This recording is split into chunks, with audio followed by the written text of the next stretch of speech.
Assalamualaikum warahmatullahi wabarakatuh. Yang pertama yang kita hormati Ibu Dr. Subaidah Ratna Juwita SH MH selaku dosen pembimbing mata kuliah Hukum Pidana dan teman-teman sekalian yang sudah berkenan untuk menyaksikan video pembelajaran dari kelompok kami. Adanya video pembelajaran ini, kita akan mempresentasikan hasil kerja kelompok kami yang membahas tentang alasan penghapusan pidana. Sebelum kita lanjut untuk membahas materi, sebelumnya izinkan kami untuk memperkenalkan satu persatu anggota dari kelompok kami. Perkenalkan, nama saya Afiko Dwi Anggraini dengan NIM A111220191. Halo, perkenalkan namaku Ati Ismawati dengan NIM A111220202. Perkenalkan, nama saya Niko Hanca Wijayanto dengan NIM A112220207. Nama saya Putri Ayu Alberwati, NIM A111220210. Perkenalkan, nama saya Zaki Pramuda Nugroho dengan NIM 111220215. Nama saya Naila Putri Amanda dengan NIM A111220219. Perkenalkan, nama saya Ananka Olga Priastiwi, NIM A111220222. Saya Fania Zulfa dengan NIM A1122027. Nama saya Maisatu Sabda dengan NIM A111220240. Selanjutnya, topik pembahasan yang akan kita sampaikan pada video pembelajaran kali ini yaitu ada 1. Kualifikasi alasan penghapusan pidana, kedua, alasan pemaaf, ketiga, alasan pembenar, dan keempat, ada alasan hapusnya menjalankan penuntutan. Kemudian kita akan masuk pada pembahasan materi yang pertama, yaitu kualifikasi penghapusan pidana yang akan disampaikan oleh Putri Ayu. Kualifikasi alasan penghapusan pidana. Alasan penghapus pidana adalah peraturan yang terutama ditujukan kepada hakim. Peraturan ini menetapkan dalam keadaan bagaimana seorang pelaku yang telah memenuhi rumusan delik yang seharusnya dipidana tidak dipidana. Hakim dalam hal ini menempatkan wewenang dalam dirinya atau dalam mengadili perkara yang konkret sebagai pelaku penentu apakah telah terdapat keadaan khusus dalam diri pelaku seperti dirumuskan dalam alasan penghapus pidana. Dalam hal ini, sebenarnya pelaku atau terdakwa sudah memenuhi semua unsur tindak pidana yang dirumuskan dalam peraturan hukum pidana. Akan tetapi, ada beberapa alasan yang dapat menyebabkan pelaku tindak pidana atau dikecualikan dari penjatuhan sanksi pidana sebagaimana yang telah dirumuskan dalam peraturan perundang-undangan tersebut.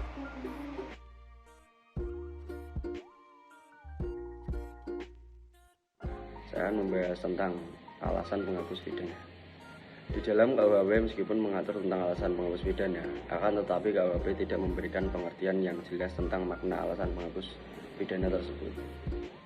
Menurut doktrin, alasan penghapus pidana dapat dibagi menjadi dua, yaitu alasan penghapus pidana yang merupakan alasan pemaaf dan yang kedua alasan penghapus pidana yang merupakan alasan pembenar.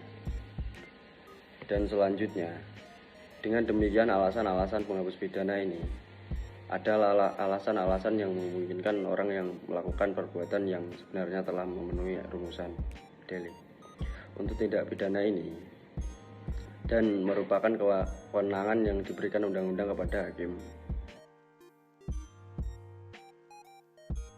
Dalam hukum pidana, seseorang yang didakwa melakukan suatu tindak pidana dapat dipidana bila memenuhi dua hal, yaitu 1. Perbuatannya bersifat melawan hukum.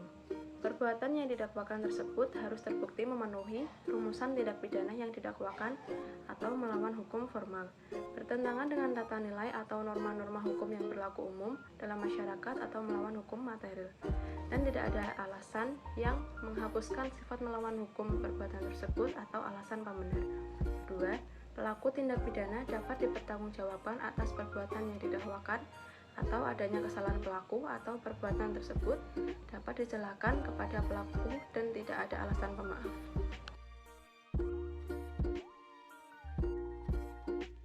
Selanjutnya, kita akan membahas materi tentang alasan pembenar yang bersifat objektif dan melekat pada perbuatan atau hal-hal lain di luar batin si pembuat alasan pembenar. Tidak dipidananya si pembuat, karena perbuatan tersebut kehilangan sifat melawan hukum perbuatan. Walaupun dalam kenyataannya, perbuatan si pembuat telah memenuhi unsur tindak pidana, tetapi karena hapusnya sifat melawan hukum pada perbuatan itu, si pembuat tidak dapat dipidana. Adanya sebuah tindak pidana tidak selalu mendatangkan hukuman bagi orang yang melakukannya. Hal ini dilihat dari sudut kemampuan bertanggung jawab, maka hanya seseorang yang mampu bertanggung jawab yang dapat dipertanggungjawabkan atas perbuatannya. Yang selanjutnya adalah alasan pemaaf atau Squidward-Sluiting-Gronden yang bersifat subjektif dan melekat pada diri orangnya, khususnya mengenal sikap batin sebelum atau pada saat akan berbuat. Tidak dipidananya si pembuat karena alasan pemaaf walaupun perbuatannya terbukti melanggar undang-undang, yang artinya perbuatannya itu tetap bersifat melawan hukum. Namun, karena hilang atau hapusnya kesalahan pada diri si pembuat, perbuatannya tidak dapat dipertanggungjawabkan kepadanya.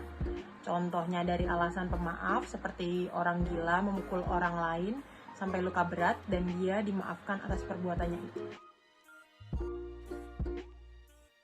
Berkaitan dengan adanya alasan pembenar dan alasan maaf ini, maka meskipun perbuatan seseorang itu telah memenuhi isi rumusan undang-undang mengenai sesuatu perbuatan yang dapat dihukum, akan tetapi yang bersangkutan tidak dihukum.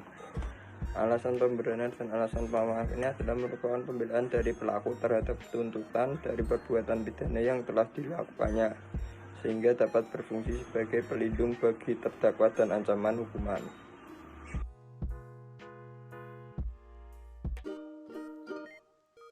Selanjutnya kita akan membahas mengenai alasan pembenar dan pemaaf dalam KUHP. Alasan pembenar yang pertama ada keadaan darurat atau yang bisa disebut dengan not twin strand. Keadaan darurat merupakan bagian dari daya paksa relatif atau vis conclusiva pasal 48 KUHP dalam keadaan darurat. Pelaku melakukan suatu tindak pidana karena terdorong oleh suatu paksaan dari luar. Adapun bentuk keadaan darurat yang pertama, perbenturan antara dua kepentingan hukum. Yang kedua, perbenturan antara kepentingan hukum dan kewajiban. Yang ketiga, perbenturan antara kewajiban hukum dan kewajiban hukum. Selanjutnya, alasan pembenar yang kedua adalah pembelaan terpaksa atau bisa disebut dengan notwehr pasal 49 ayat 1 KUHP. Dalam pembelaan terpaksa ada dua hal pokok, yaitu adalah serangan dan ada pembelaan yang perlu dilakukan terhadap serangan itu. Tidak ada pembelaan terpaksa dalam serangan yang tidak melawan hukum. Tidak ada pembelaan terpaksa pada pembelaan terpaksa. Alasan pembelaan ketiga yaitu melaksanakan ketentuan undang-undang pasal 50 KUHP. Yang keempat, menjalankan perintah jabatan pasal 51 ayat 1 KUHP. Lalu, untuk alasan pemaaf dalam KUHP yaitu ada dua. Yang pertama, dalam memori van Toslesing yang dimaksud tidak mampu bertanggung jawab. A. Dalam hal ia tidak ada kebebasan untuk memilih antara berbuat dan tidak berbuat, mengenai apa yang dilarang atau diperintahkan undang-undang. B. Dalam hal ia ada dalam suatu keadaan yang sedemikian rupa, sehingga tidak dapat menginsyafi bahwa perbuatannya bertentangan dengan hukum dan tidak dapat menentukan akibat dari perbuatannya. Dan yang kedua, merupakan daya paksa relatif vis compulsiva. KUHP tidak menjelaskan pengertian daya paksa, namun dalam MVT dilukiskan sebagai setiap kekuatan, paksaan, atau tekanan yang tak dapat ditahan. Sifat daya paksa datang dari luar si pelaku dan lebih kuat. Berikutnya ada beberapa alasan hapusnya menjalankan penuntutan pidana, yaitu yang pertama, 1. Tidak adanya pengaduan pada delik aduan. 2. Nebis in idem pasal 76 KUHP. 3. Matinya terdakwa pasal 77 KUHP. 4. Daluarsa pasal 78 KUHP. 5. Ada pembayaran denda maksimum kepada pejabat tertentu untuk tindak pidana yang diancam dengan pidana denda pasal 82 KUHP. Dan yang terakhir, ke-6, adanya abolisi atau amnesti. Jadi kesimpulan pada materi tersebut adalah Pada dasarnya, apa yang diatur dalam aturan perundang-undangan adalah hal-hal yang umum sifatnya, bahwa sifat umum tersebut membuka kemungkinan peluang akan kemungkinan dijatuhkannya pidana yang tidak adil.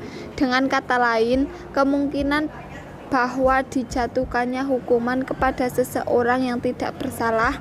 Para pembentuk undang-undang melihat bahwa perlunya suatu pengaturan tentang kondisi-kondisi atau keadaan-keadaan tertentu untuk meniadakan pemindanaan bagi seseorang. Kondisi-kondisi atau keadaan tertentu ini merupakan suatu kondisi atau keadaan yang berkaitan dengan perbuatan yang dinyatakan sebagai tindak pidana ataupun kesalahan yang melekat pada diri seorang pelaku tindak pidana. Sekian video pembelajaran yang telah kami sampaikan. Semoga materi yang telah kita sampaikan bisa bermanfaat bagi teman-teman semua yang sudah menyaksikan video pembelajaran dari kelompok kami. Wassalamualaikum warahmatullahi wabarakatuh.